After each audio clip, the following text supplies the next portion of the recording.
Shalom, Jemaat GBI Keluarga Kudus yang diberkati Tuhan. Berikut adalah Warta Sepekan Minggu 12 Maret 2023. Kami menyambut bagi Anda yang pertama kali beribadah di GBI Keluarga Kudus. Kami rindu Anda tertanam dan bertumbuh dengan Injil kasih karunia Tuhan Yesus Kristus di gereja kami. Mari terhubung bersama kami dengan menghubungi pelayan Church Welcoming Team di depan gereja.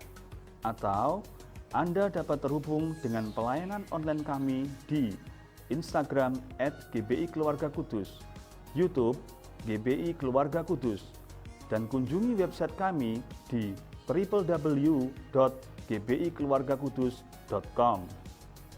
Mewakili Gembala Sidang, staf penggembalaan, dan seluruh jemaat, kami mengucapkan selamat ulang tahun kepada 12 Maret, Ibu Yayu Hartanti.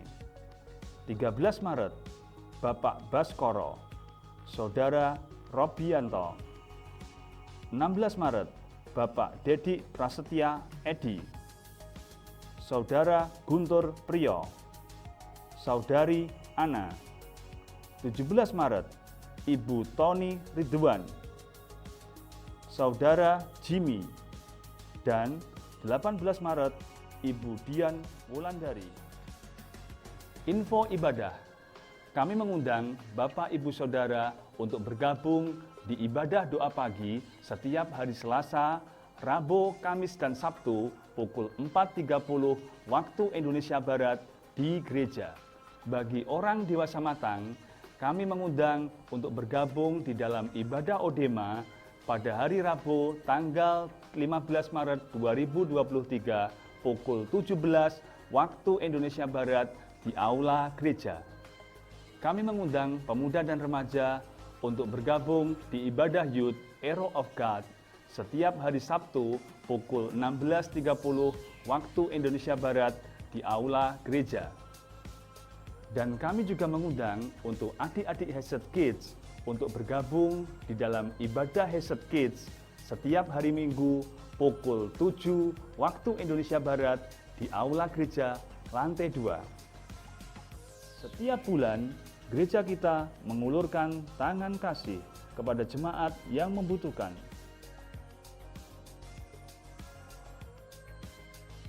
Ada paket beras yang dibagikan di Minggu Berkat.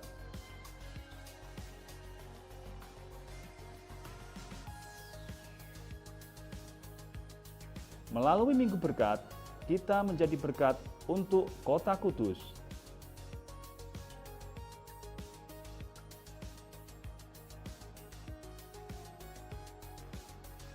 Mari bergabung bersama kami untuk menjadi berkat bagi sesama melalui amplop tangan kasih.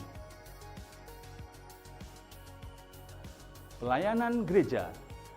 Bagi jemaat yang ingin menyerahkan anak, dimohon mendaftar 1 bulan sebelumnya kepada sekretariat. Bagi jemaat yang membutuhkan pelayanan pemberkatan pernikahan, dimohon mendaftar 4 bulan sebelumnya kepada sekretariat. Dan bagi jemaat yang membutuhkan pelayanan doa, kunjungan, dan konseling, dapat menghubungi di 0852 8181 6776. Dengan iman, biarlah firman Kristus senantiasa memenuhi hati dan pikiran kita. Demikian Warta Jemaat minggu ini. Selamat hari Minggu, selamat menikmati berkat, anugerah, dan kasih karunia-Nya. Tuhan Yesus memberkati.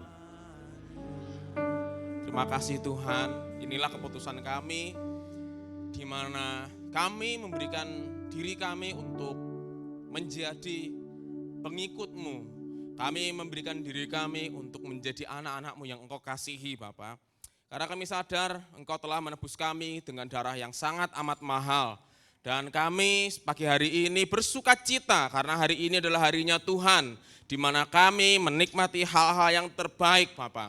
Kami bersyukur selama 6 hari penuh Engkau telah menyertai kami, Engkau telah membimbing kami di dalam keseharian kami. Dan pada pagi hari ini Bapa, kami ada di tempat ini untuk makan firman-Mu. Kami percaya di tahun supranatural ini kami senantiasa mengalami hal-hal yang ajaib, karena Engkau adalah Allah yang sangat amat baik bagi kami Bapa. Roh Kudus, kami percaya, kami izinkan pikiran kami dan hati kami untuk disentuh dengan kuat kuasa Roh Kudus agar kami bisa mengerti, memahami firman pada pagi hari ini. Kami percaya firman itu berbuah di dalam, tertanam kuat di dalam ladang hati dan pikiran kami, kemudian berbuah untuk kemuliaan nama-Mu Tuhan. Terima kasih Bapak yang baik, di dalam nama Bapa, Putra, Roh Kudus, dalam nama Yesus Kristus, kami siap untuk belajar firman-Mu. Yang siap belajar firman Tuhan, sama-sama katakan, amin. Silakan duduk saudara yang dikasihi Tuhan. Shalom.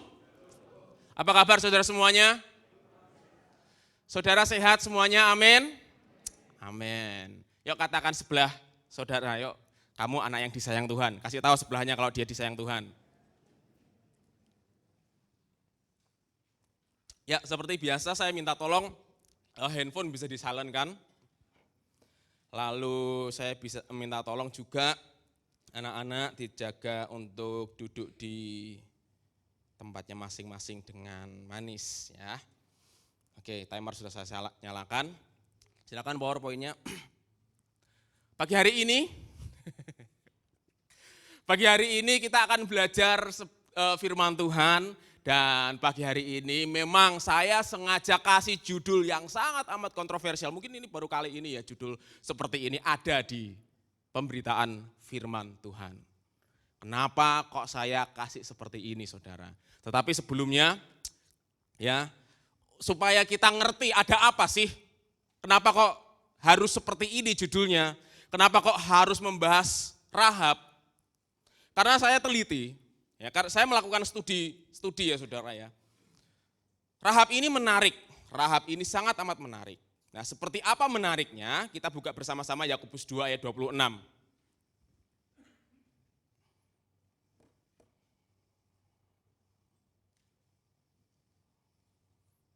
Yakobus 2 ayat 26. Ngomong-ngomong saudara masih percaya kan tahun ini adalah tahun supernatural, amin? Amin saudara? Oke, terjadilah di dalam kehidupan kita semuanya, amin? Oke, kita baca Yakobus 2 ayat 25. Ya, kita baca bersama-sama ya saudara ya. Yakobus 2 ayat 25, 2, 3. Dan bukankah demikian juga Rahab, pelacur itu dibenarkan karena perbuatan-perbuatannya, ketika ia menyembunyikan orang-orang yang disuruh itu di dalam rumahnya, lalu menolong mereka lolos melalui jalan yang lain. PowerPoint dulu Kak. Jadi pagi hari ini, tokoh yang akan saya ceritakan adalah Rahab, wanita tunasusila. Oke. Nah, ada pertanyaan yang harus kita jawab bersama-sama pagi hari ini. Siapa Rahab itu? Kenapa Rahab, wanita tunasusila, bisa masuk ke dalam Alkitab? Mengapa Rahab, tadi kita baca, dia menyelamatkan pengintai Israel.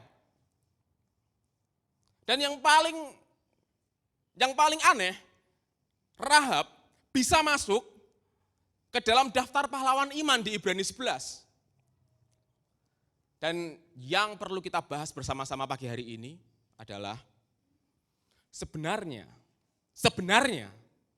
apa sih skandal, kontroversi, dan keyakinan Rahab?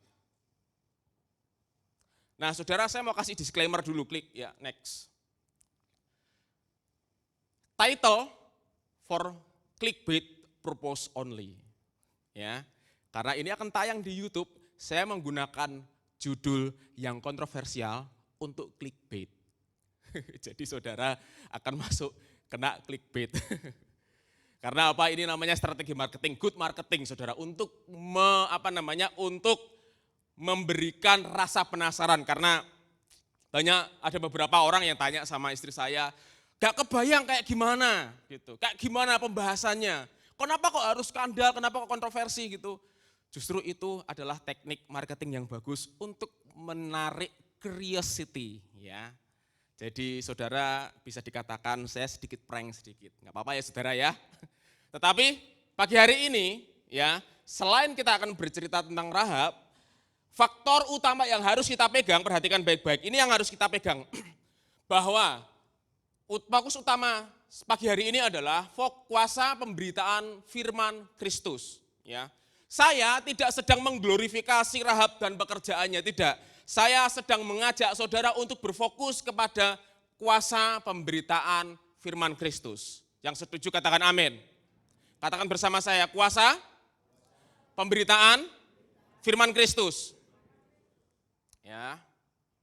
Tentu saja next. Dalam meneliti tokoh yang saya ungkap pagi hari ini, saya enggak sembarangan, saudara. Ya, saya tidak sembarangan. Saya memakai buku-buku pendamping, ya saudara bisa lihat, saudara bisa cek.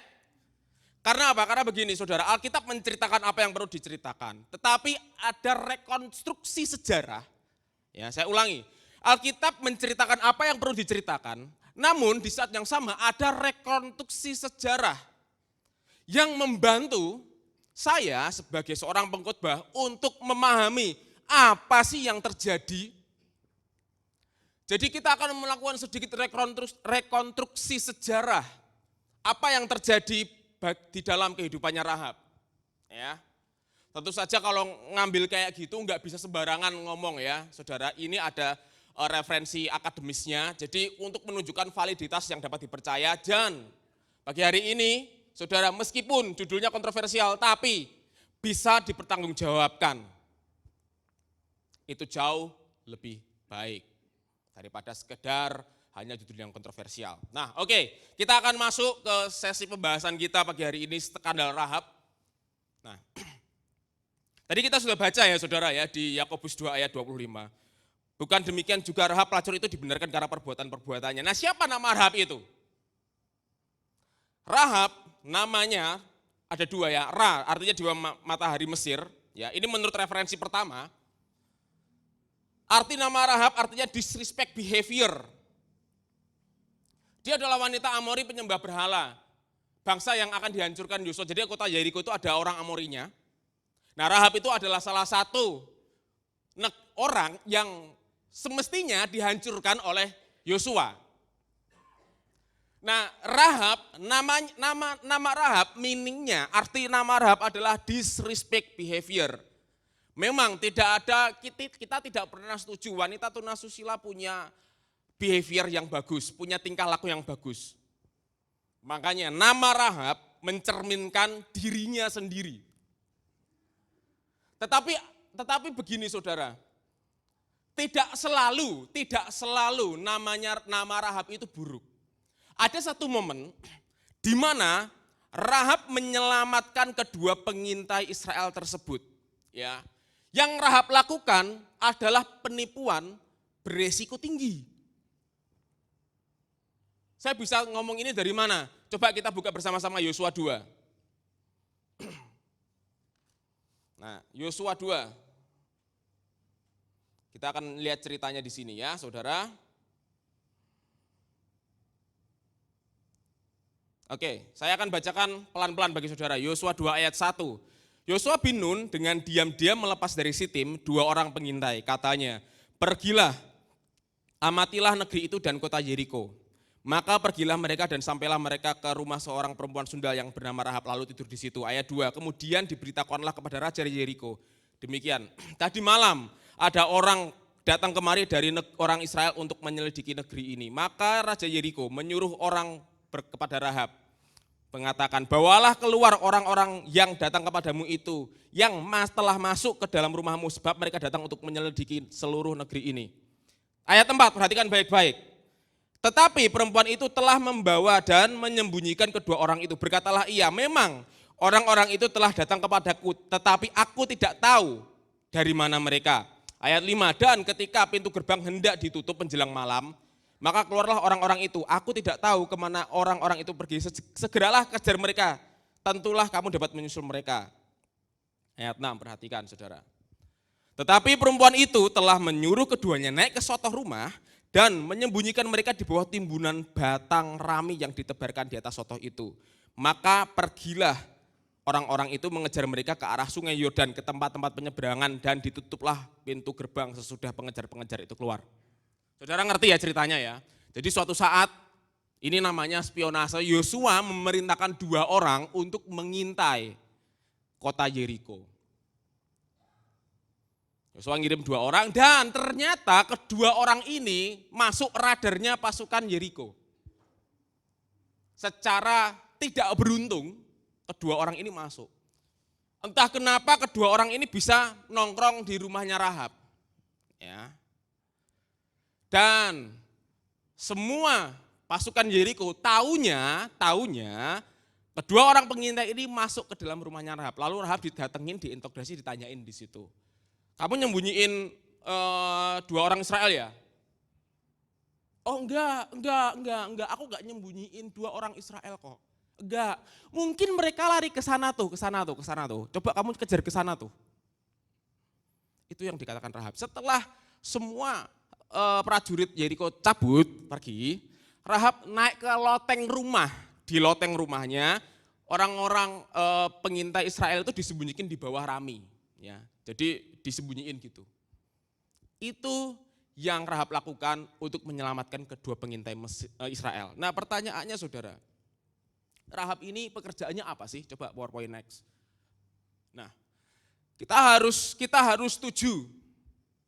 Kita harus setuju dengan apa kata Alkitab. Yang setuju katakan amin. Gak enak saudara, beneran gak enak. Namanya, pekerjaannya apa? Pekerjaan Rahab pelacur.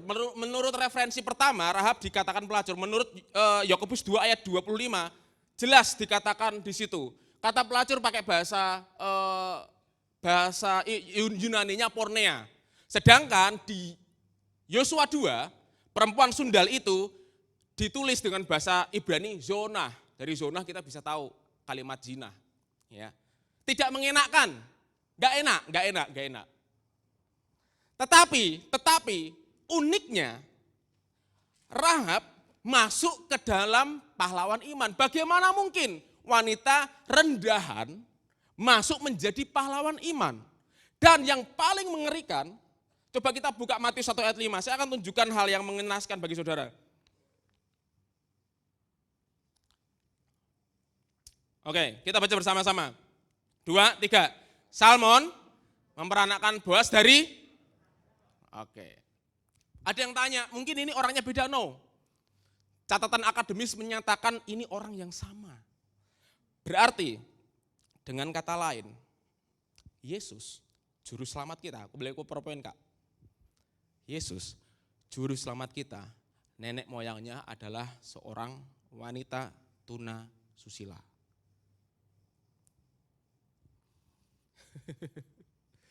Itu betul saudara. Saya kasih tahu ya saudara ya. Banyak akademisi mencoba untuk membagus-baguskan. Ya. Ini menurut referensi pertama, ya. Banyak akademisi mencoba untuk menjelaskan bahwa Rahab itu hanyalah seorang pengelola warung di situ. Rahab itu punya warung di situ ya. Dia pengelolanya. Dia tidak melakukan aktivitas-aktivitas yang menunjukkan bahwa dia itu wanita tunasusila. Tapi Alkitab sama sekali tidak memberikan makna yang halus kepada Rahab.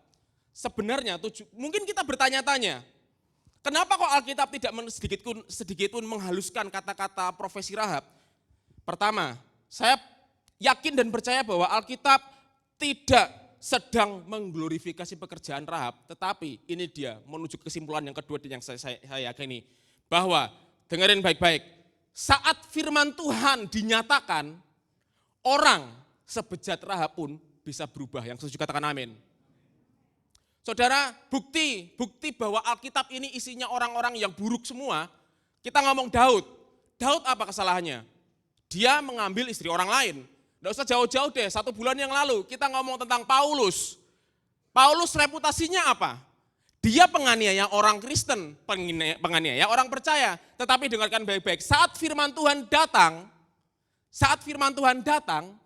firman Tuhan bisa mengubah orang seperti Rahab itu menjadi pahlawan iman. Dan dengan kata yang lain, seberapa buruk saudara, kalau saudara menerima firman Tuhan, saya percaya firman Tuhan itu bisa mengubah kehidupan kita semuanya. Amin?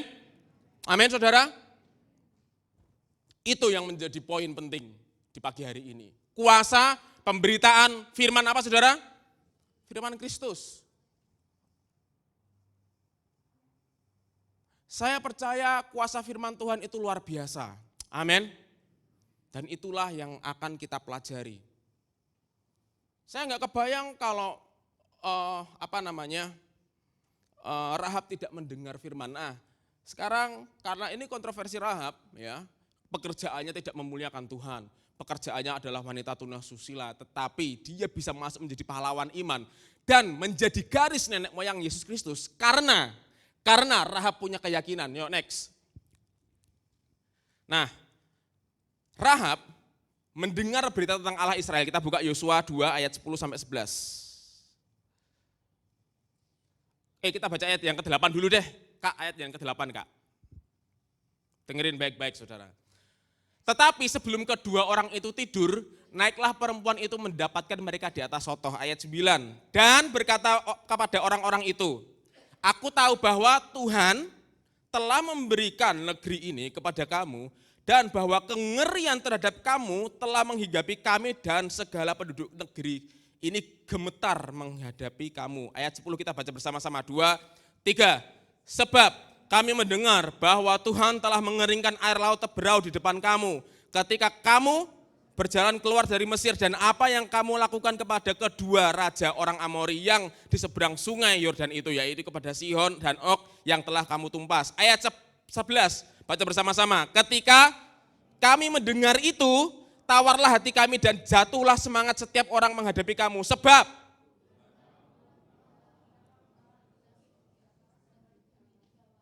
Oke, baca ayat 11 lagi pelan-pelan ya. Pelan-pelan saudara. Ayat 11, 2, 3. Ketika, stop. Kami apa? Ulangi lagi, kami apa? Mendengar. Saudara pagi hari ini sedang apa? Rahab mendengar. Tebal ke PowerPoint. Jadi saudara, saat Rahab ini mendengar. Rahab mendengar dari mana? Menurut rekonstruksi sejarah, ya. Kalau saudara tidak percaya, nanti saya kasih bukunya. All Men and Women in the Bible.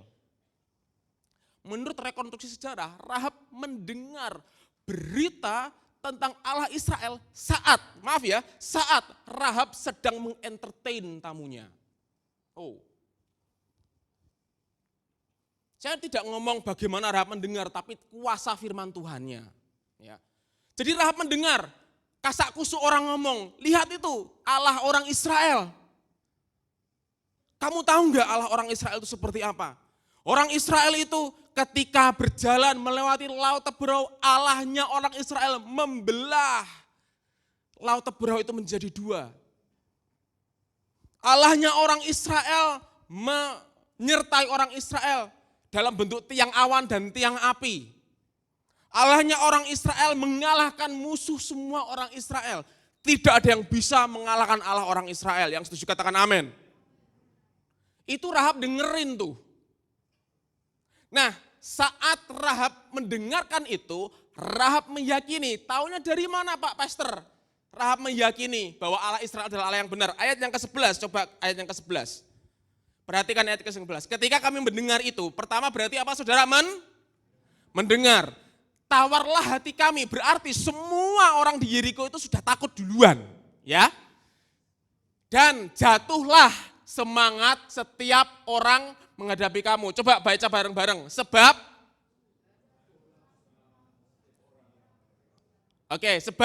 Tuhan Allahmu ialah Allah di langit di atas dan nah, inilah pengakuan keyakinan Rahab kepada kedua orang pengintai itu. Oke. Rahab ngomong sama kedua orang pengintai, sebenarnya kita semua itu takut sama kamu, takut sama Allahmu yang gagah perkasa itu.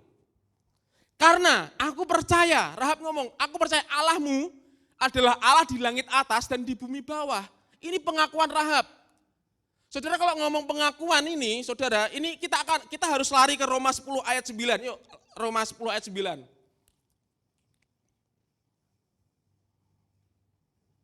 Roma 10 ayat 9. Nah, baca bersama-sama 2, 3. Sebab jika kamu mengaku dengan mulutmu bahwa Yesus adalah Tuhan dan percaya dalam hatimu bahwa Allah telah membangkitkan dia dari antara orang mati, maka apa saudara?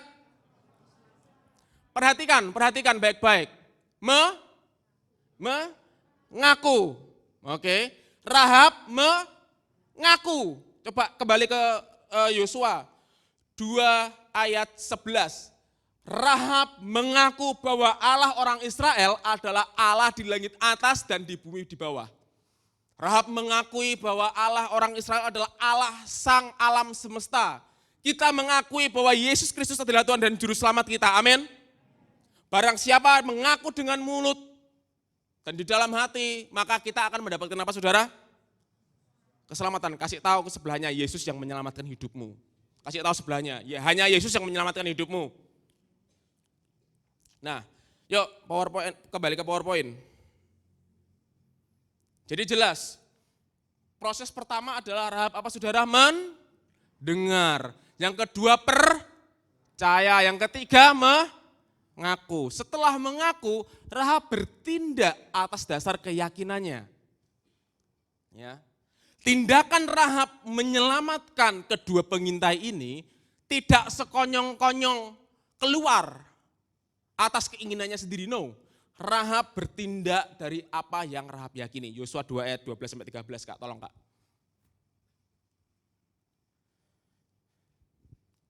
Maka sekarang bersumpahlah kiranya demi Tuhan bahwa aku telah berlaku ramah terhadap kamu, juga akan berlaku ramah terhadap kaum keluargaku. Dan berikanlah kepadaku satu tanda yang dapat dipercaya, bahwa kamu akan membiarkan, ayat 13, hidup ayah dan ibuku, saudara-saudaraku yang laki-laki dan yang perempuan, bahwa semua orang-orang mereka, dan bahwa kamu menyelamatkan nyawa kami dari maut. Nah coba kita lari ke ayat yang ke-18. Setelah Rahab ngasih tahu, aku sudah berbuat baik. Ya. Ingat, Rahab pertama mendengar, kedua mengaku, yang ketiga dia bertindak. Saya ulangi. Rahab mendengar, lalu percaya, lalu dia mengaku, lalu dia bertindak. Lalu kedua pengintai itu ngomong, kalau kami masuk ke negeri ini haruslah kamu kasih benang kirmisi ini kau ikatkan kepada jendela tempat engkau menurunkan kami. Benang ini benang merah, saudara. Saudara tahu ini mengingatkan kita kepada apa? Saudara tahu? Jadi Rahab itu disuruh pengintainya naruh benang merah, kain merah di jendelanya. Ya. Saudara ingatkah cerita ini, ingatkah hal ini dengan kisah tulah ke-10 saudara? Ingatkah? Anak sulung bangsa Mesir mati. Yang Israel kok enggak, kenapa? Karena ada tanda darah. Sebenarnya proses ini, ayat 18 ini menunjukkan tipologi keselamatan. Amin. Ketika bangsa Israel menyerbu Yeriko, dia ngelihat tuh ada merah-merah tuh, langsung ngomong, jangan, rumah ini jangan. Karena dia percaya Allah kita, dia percaya Allah kita, dia orang kita. Saat saudara percaya Yesus Kristus sebagai Tuhan dan Juru Selamat, meskipun hal-hal buruk terjadi di dalam kehidupan saudara, tapi saudara tetap aman. Amin. Bukan karena saudara baik, tetapi karena siapa yang baik? Allah kita. Amin saudara. Karena kita mengaku dan kita percaya. Nah, PowerPoint selanjutnya. Kembali ke PowerPoint. Sekarang saudara, ya, Rahab bertindak atas dasar yang Rahab yakini, ya. Tindakan berdasarkan keyakinan Rahab ini membuat Rahab selamat. Nah, dari proses cerita Rahab ini, bagaimana dia mendengar, bagaimana dia percaya, bagaimana dia mengaku, dan bagaimana dia bertindak, dapat disimpulkan bahwa iman yang benar melahirkan tindakan yang benar. Ikuti kata-kata saya, iman yang benar melahirkan tindakan yang benar. Sekali lagi, iman yang benar melahirkan tindakan yang benar. Amin. Pertanyaannya yang muncul adalah iman itu munculnya dari mana? Ya kan gitu kan? Nah yuk kita PowerPoint selanjutnya, yuk kita buka Roma 10 ayat 17.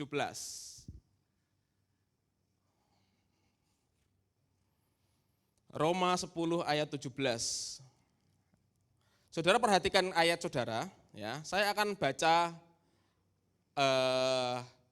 ayat ini dari versi bahasa Indonesia masa kini. Tetap di ayat itu ya Kak ya. Perhatikan baik-baik Roma 10 ayat 17. Saya akan bacakan versi bahasa Indonesia masa kini. Demikianlah firman Tuhan. Itulah sebabnya orang-orang menjadi percaya karena mereka mendengar berita. Dan berita didengar karena ada orang yang memberitakan tentang Kristus. Ingat, Rahab apa? Mendengar. Ayat ini iman timbul dari apa? Pendengaran tentang apa? Firman apa? Firman Kristus.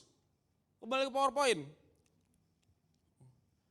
Jadi kata kuncinya ada yang menyampaikan, ya, ada yang menyampaikan firman, kita mendengar dan konten yang disampaikan itu adalah firman Kristus, bukan firman yang lain. Berarti ada firman yang lain, Pak? Ada saudara, ada. Apa firman yang lain itu? Firman yang tidak berfokus kepada Kristus. Saudara kalau mau tahu, Paulus itu ngomong loh, sekarang begini, kalau kita ngomong firman, tidak bisa tidak, pasti harus ngomong Yesus. Yang setuju katakan amin. Yohanes 1 ayat 14, firman itu menjadi manusia, diam di antara kita, penuh kasih karunia dan kebenaran. Artinya, kalau kita ngomong firman, tidak bisa tidak, harus melibatkan Yesus. Yang kedua, kalau kita ngomong firman, melibatkan Yesus yang apa? Yang lahir, mati, dan bangkit buat kita semuanya. Bahkan, Rasul Paulus, sekelas Rasul Paulus, itu ngomong, coba kita buka Kisah Para Rasul 20 ayat 24.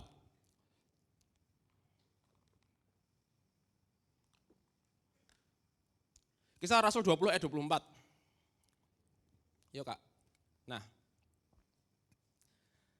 dengarkan baik-baik ya saudara ya. Tetapi, kata Paulus, aku tidak menghiraukan nyawa sedikit pun asal saja aku dapat mencapai garis akhir dan menyelesaikan pelayanan yang ditugaskan oleh Tuhan Yesus kepadaku. Untuk apa saudara? Memberitakan kesaksian tentang Injil, kasih, karunia Allah.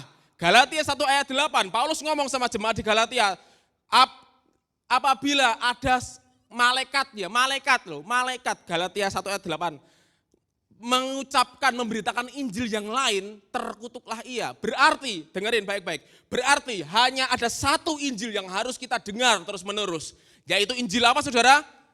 Kasih karunia Allah.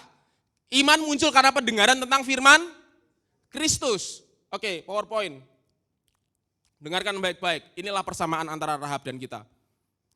Rahab mendengar tentang bagaimana Allah orang Israel. Ya. Kita mendengar bagaimana Yesus itu. Sekarang pertanyaannya bagi saudara, Yesus itu bagaimana buat saudara? Halo? Yesus itu bagaimana buat saudara? Apakah Yesus itu menghukum saudara? Halo? Apakah Yesus menghukum saudara? Datang dan ngatain, kamu dosa ini, kamu dosa ini, kamu dosa ini. Tidak. Ayo, yang yakin dong. Apakah Yesus tidak pernah memberikan kesembuhan bagi saudara?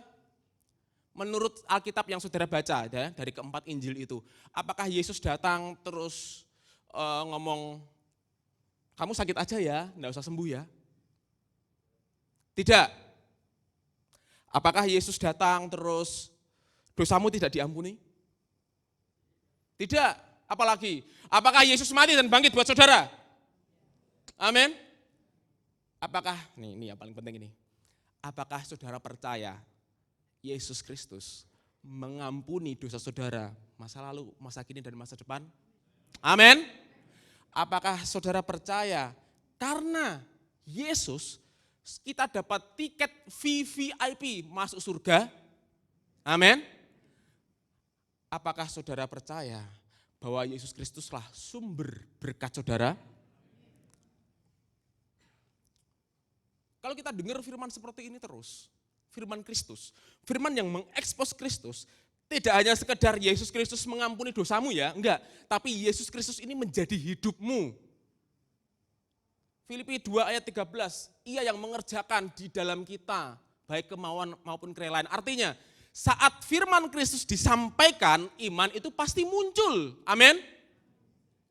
Nah pertanyaannya kita dengerin apa? Kita mau dengerin apa saudara? Apakah kita mau dengerin hal-hal yang sifatnya penghukuman? Apakah kita dengerin hal-hal di luar kasih karunia? Ya, tidak ada Injil kemakmuran. Sekali lagi di Alkitab tidak ada Injil kemakmuran, catat itu. Yang kedua, ya saudara, yang paling penting, tidak ada Injil yang lain. Yang ada hanyalah Injil kasih karunia Yesus Kristus. Amin. Firman Kristus, bagaimana Kristus itu? Seberapa besar Yesus Kristus mendemonstrasikan kasihnya buat kita. Mati di kayu salib, menanggung semua dosa dan kesalahan kita. Rela memberikan dirinya untuk dicambuk, untuk disesah, untuk dihancurkan. Semata-mata karena dia mengasihi kita. Apakah kita sering mendengar firman itu? Saya percaya saudara, saya tidak malu dengan berita Injil. Saya percaya karena Injil adalah kekuatan Allah yang menyelamatkan. Amin. Bahkan dengerin baik-baik. Pengejaran saya sebagai seorang pastor bukan membuat gereja ini terkenal. No. Goal saya sebagai seorang pastor hanyalah cuma satu aja, menyampaikan Injil kasih karunia Allah sesuai dengan apa yang dinyatakan Alkitab. Itu aja. Karena saya percaya kalau saudara perhatikan Lukas 17 ya. Ketika Yesus berjalan ke Yeriko, banyak orang itu mengerumuni saudara. Amin. Berarti saat firman tentang Kristus disampaikan, orang-orang akan datang sendiri. Bangku-bangku ini akan penuh. Karena apa? Bukan karena program gereja, dengerin. Bukan karena program gereja, bukan karena hebatnya musik, entertainment, apa segala macam. Saya percaya itu akan Tuhan lengkapi. Tetapi itu bukan pengejarannya. Yang menjadi pengejaran utama saya sebagai seorang pastor dan Bapak Gembala sebagai gembala kita adalah menyampaikan Injil kasih karunia Tuhan Yesus Kristus, titik. Enggak yang lain. Karena iman muncul dari pendengaran akan firman apa saudara? Firman Kristus. Seberapa banyak saudara mendengarkan firman Kristus? Gereja kita punya slogan Christ Centered Church. Gereja yang berpusat kepada Kristus, mimbar untuk menyampaikan Kristus. Amin. Nah sekarang berarti kita mendengarkan firman tentang Kristus. Atau kita mungkin mendengarkan hal-hal yang lain.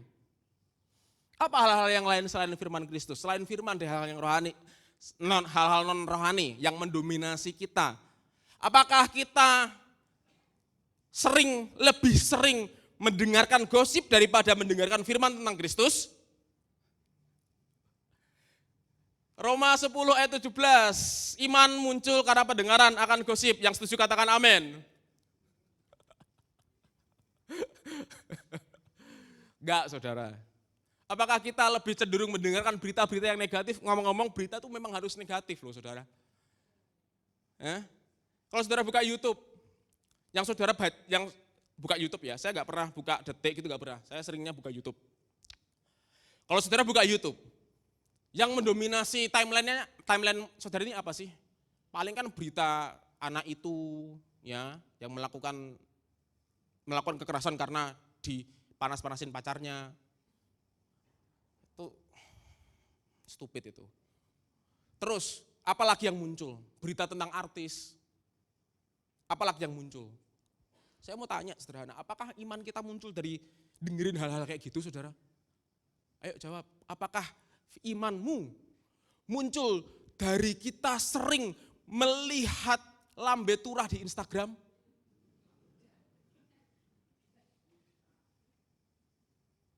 Bersyukurlah saudara yang tidak main Instagram. Saya enggak main Instagram tapi YouTube main. Ya. Apakah iman saudara muncul ketika saudara kasak kusuk sama tetangga saudara ngerasain orang lain? No, iman itu hanya muncul karena pendengaran akan apa saudara? Firman Kristus. Yuk kita sama-sama apa sih? Sama-sama mendengarkan firman Kristus, terus menerus mendengarkan firman Kristus, amin. Amin saudara. Ini penting loh, Seberapa banyak kita yang kalau dengerin berita tentang 2023 tahun resesi kita jadi gelisah. Bukankah Allah yang kita kenal ngomong jangan khawatir, saudara ngomong-ngomong kalau Yesus ngomong jangan khawatir tentang apa yang akan kamu makan, minum, pakai. Dengerin baik-baik. Kalau Yesus ngomong jangan khawatir, yang tanggung jawab siapa? Yang tanggung jawab saudara saat katanya tahun ini resesi siapa? Kalau Yesus ngomong jangan khawatir, Yesus tidak ngomong loh, jangan kamu khawatir dengan apa yang kamu makan, minum, pakai, kecuali di tahun 2023 ya, ke tahun 2023 gak apa-apa kamu khawatir aja. Alkitab saya tidak ngomong gitu masalahnya. Alkitab saya ngomong jangan kamu khawatir tentang apa yang kamu akan makan, minum, pakai. Dan saya percaya Alkitab adalah firman Allah. Berarti ketika saya percaya itu saya percaya jaminan hidup saya ada di dalam Yesus. Pertanyaannya, samakah saudara memiliki keyakinan yang sama dengan saya? Ayo kita semuanya bangun keyakinan kita, dengarkan firman Kristus, amin. Iman muncul dari pendengaran akan firman Kristus. Nah, ya kan? Apa itu firman Kristus? Firman yang menyampaikan tentang Kristus. Makanya saya mohon bagi saudara semuanya tolong doakan saya agar apa? Agar saya bisa mengkhotbahkan Yesus dari Kejadian sampai Wahyu. Ya. Karena juru selamat kita hanyalah Yesus Kristus. Amin, saudara. Oke, lalu apakah kita mendengarkan firman Kristus atau Injil yang lain atau tidak sama sekali? Ini perlu kita jawab. Manakah yang lebih penting? Firman Kristus atau Injil yang lain atau tidak sama sekali? Yang saya tahu, yang saya yakini di Roma 10 ayat 17, iman muncul karena pendengaran akan firman Kristus. Dan saya percaya saudara juga meyakini hal yang sama. Dan saya melihat saat saudara meyakini hal yang sama, hidup saudara pasti diberkati Tuhan. Amin. Hidup saudara dijagai Tuhan sempurna karena Yesus menyertai kita sampai pada akhir zaman. Oke. Nah, terus next. Nah, ini pelajaran dari kisah Rahab ini apa sih yang bisa kita pelajari bersama-sama? Ingat, ini persamaannya ya. Ini persamaan konteks kehidupan Rahab dan kehidupan kita. Rahab orang berdosa, kita juga orang berdosa. Tetapi Rahab mendengar berita tentang Allah, Yosua 2 ayat 10. Kita selalu mendengar berita tentang Yesus. Ya, sekali lagi iman muncul dari pendengaran akan apa saudara? Firman Kristus. Sip. Nah, dengerin baik-baik. Karena Rahab mendengarkan berita, Rahab percaya dan bertindak. Tindakan Rahab apa? Menyembunyikan kedua pengintai Israel. Nah, saudara perhatikan ini penting. Ketika kita mendengarkan firman tentang Kristus, maka orang benar hidup oleh iman. Coba buka Roma 1 ayat 17. Roma 1 ayat 17. Sebab di dalamnya nyata, yuk baca bersama-sama 2, 3. Sebab di dalamnya nyata kebenaran Allah yang bertolak dari iman dan memimpin kepada iman. Seperti ada tertulis. Yuk katakan bersama saya, aku hidup oleh iman. Kasih tahu sebelahnya, kamu hidup oleh iman. Kasih tahu sebelahnya. Nah, yuk PowerPoint selanjutnya. Maksudnya hidup oleh iman itu seperti apa, Pak? Nah kan? Ya, orang benar hidup oleh iman. Maksudnya hidup oleh iman itu seperti apa? Mari kita lari ke Galatia 2 ayat 20. Ayo Kak, dengan cepat Kak. Galatia 2 ayat 20. Ini ayat favorit saya, Galatia 2 ayat 20. Namun, yuk kita baca bersama-sama ya, 2, 3. Namun, aku hidup tetapi bukan lagi aku sendiri yang hidup, melainkan dan hidupku yang kuhidupi sekarang di dalam daging adalah dalam yang Oke, kembali tetap di ayat. Tadi iman muncul dari pendengaran akan firman Kristus. Sekarang pertanyaannya, Kristus yang apa dari ayat ini? Yang mengasihi siapa? Mengasihi kita, mengasihi saya dan saudara, amin.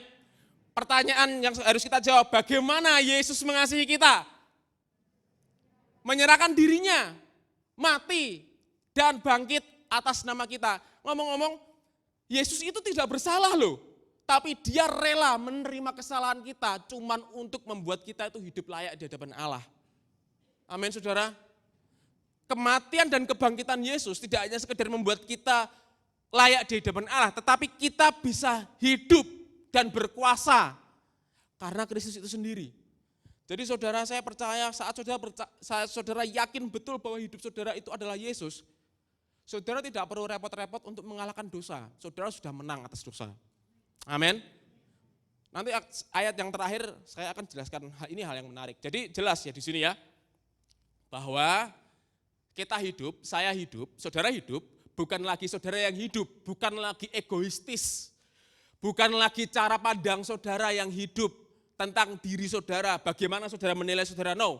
Tetapi saudara hidup karena Yesus. Amin. Yesus yang hidup dalam saudara, dan saudara hidup karena saudara menaruh keyakinan saudara. Perhatikan, saudara tidak menaruh keyakinan kepada diri saudara sendiri, no. Saudara menaruh keyakinan di dalam Yesus. Yesus yang apa? Yesus yang telah mengasihi saudara dan menyerahkan dirinya bagi saudara. Saudara diberkati pagi hari ini. Yesus telah mengasihi saudara, amin. Kasihnya sempurna. Kasih Kristus tidak hanya sekedar mengampuni dosa kita, tetapi kasih Kristus adalah kekuatan untuk kita menang atas dosa. Amin. Nah, sekarang mari kita praktekkan ya. Tadi apa? Mendengar, mengaku, percaya, bertindak. Ya.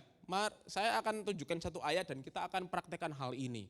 Saya berdoa ayat ini berkuasa 1 minggu penuh mendemonstrasikan kuasanya bagi saudara, supaya saudara melihat bahwa iman yang benar melahirkan tindakan yang benar, dan bahwa saudara akan melihat Yesus yang kita sembah bukan Allah yang mati, tetapi Allah yang hidup, Allah yang mengasihi kita, Allah yang menyertai kita, Allah yang membuat kita lebih dari pemenang. Yuk, next PowerPoint. Roma 8 ayat 37. Kita baca bersama-sama saudara. Setelah ini kita berdoa ya. Roma 8 ayat 37, saya akan bacakan versi terjemahan sederhana Indonesia. Saudara perhatikan ayatnya. Roma 8 ayat 37 versi terjemahan sederhana Indonesia. Tetapi dalam semua hal, kita mendapatkan kemenangan sempurna melalui Kristus yang sudah menyatakan kasih-Nya yang luar biasa kepada kita. PowerPoint. Next. Nah, saudara bisa baca ya. Tetapi katakan bersama dalam semua hal. 2, 3. Oke, stop. Saya mau tanya, semua hal itu apa? Semua, iya apa maksudnya? Semua itu apa? Iya betul. Semua itu apa? Kesehatan. Apalagi? Ekonomi, good. Apalagi? Next, hubungan suami istri. Orang tua dan anak, masa depan, itu termasuk semua hal tidak? Amin. Ingat, firman Tuhan ngomong, dalam semua hal, katakan bersama saya, dalam semua hal, 2, 3. Kita, apa saudara, mendapatkan kemenangan yang apa? Sempurna. Ini berita tentang Yesus hari ini. Headline berita hari ini adalah Yesus membuat semua hal di dalam kehidupan saudara menang. Amin. Kemenangan yang apa? Yang kemenangan yang biasa-biasa saja? No, kemenangan yang sempurna. Melalui apa saudara? Melalui Kristus yang apa? Sudah menyatakan kasih-Nya yang luar biasa kepada kita. Pertanyaannya, apa pernyataan kasih Yesus yang luar biasa kepada saudara? Mati dan bangkit di kayu salib. Amin. Inilah berita tentang Yesus Kristus hari ini. Bahwa Allah di dalam Kristus berjanji membuat semua hal di dalam kehidupan saudara itu berkemenangan karena kasih-Nya. Karena kasih-Nya. Bukan karena saudara pintar, bukan karena saudara baik. Bukan, nah ini dia, kita menang bukan karena usaha kita saudara. Amin. Kita menang bukan karena kita punya koneksi. Bukan kita punya power, punya kehebatan, no. Kita menang karena Yesus mengasihi kita. Oh Pak, kalau begitu kita nggak usah ngapa-ngapain dong. No. Nih, besok bangun pagi, ngomong dalam semua hal, Yesus membuat aku menang karena dia mengasihi aku. Lalu saudara bertindak, ya, bertindak, ngerti kan bertindak maksudnya? Dalam pekerjaan saudara, saudara misalnya duduk di kantor, ya, duduk di kantor atau dalam berdagang, saudara ngomong, dalam hal ini, saat ini berdagang nih, ya, lagi jualan nih, atau saudara punya toko, saudara ngomong, dalam hal ini, Yesus membuatku menang, sempurna, karena dia mengasihi aku. Yang setuju katakan amin. Ketika saudara bekerja di kantor, ketika saudara mau rapat, mau meeting, mau tender, mau apapun, saudara ngomong, dalam hal ini, saya menang sempurna karena Yesus mengasihi aku. Amin. Apakah saudara mendengar firman Kristus pagi hari ini? Amin. Inilah fokus pemberitaan saya pada pagi hari ini. Tentang Yesus. Saudara bersuka cita punya Allah yang mengasihi. Saudara bersuka cita Allah kita menjamin kita lebih dari kemenangan. Amin. Saudara belajar sesuatu pagi hari ini, amin. Halo, jemaat-jemaat pemenang. Apa kabarnya? Sehat-sehat terus toh? Diberkati Tuhan toh? Keluargamu bahagia toh? Karena siapa? Yesus. Yuk katakan bersama saya, Yesus membuatku menang. Kasih tahu sebelahnya, Yesus juga membuatmu menang. Ya, jangan mau dengerin yang lain ya. Amin. Sekaligus pesan sponsor saudara, jangan lupa follow Instagram GBI Keluarga Kudus dan juga tonton khotbah ini di YouTube GBI Keluarga Kudus. Jangan lupa klik like. Loh gimana sih katanya dengerin firman Kristus? Ini kan firman Kristus toh? Iya toh? Saudara mau cari makan di mana kalau nggak di sini? Ya, saya percaya saudara masa depan gereja ini luar biasa. Karena apa? Karena cuma Yesus yang disampaikan. Amin. Saya nggak cari terkenal, saya cuma pengen ngomong tentang Yesus. Saya pengen semua jemaat tanpa terkecuali tenggelam di dalam kebaikan Kristus, kasih Kristus sampai saudara bertindak itu saudara yakin Yesus Kristus itu menyertaimu secara real dan nyata gitu loh. Dan tindakan yang kita ambil adalah tindakan yang lebih dari kemenangan yang sempurna. Karena apa? Karena Kristus sudah menyatakan kasih-Nya yang luar biasa kepada kita. Tutup Alkitab saudara, mari kita bangkit berdiri, mari kita berdoa, saya minta pemain musik. Saya percaya Tuhan yang menyertai saudara. Tuhan Yesus akan membuat saudara berkemenangan dalam segala hal. Terus itu yang saudara perkatakan, saudara ucapkan, saudara dengungkan, saudara renungkan, saudara pikirkan, saudara impikan. Yesus akan membuat saudara mengalami kemenangan dalam segala perkara. Angkat tangan saudara. Sejak hari ini Tuhan bawa engkau terus naik, terus maju dalam segala aspek hidup saudara. Hidupmu menjadi berkat bagi banyak orang. Terimalah dan pulanglah dengan sukacita di dalam berkat Bapa, kasih Yesus Kristus dan perturunannya yang kudus menyertai saudara ini pagi sampai selama-lamanya. Yang diberkati katakan sama saya. Amin.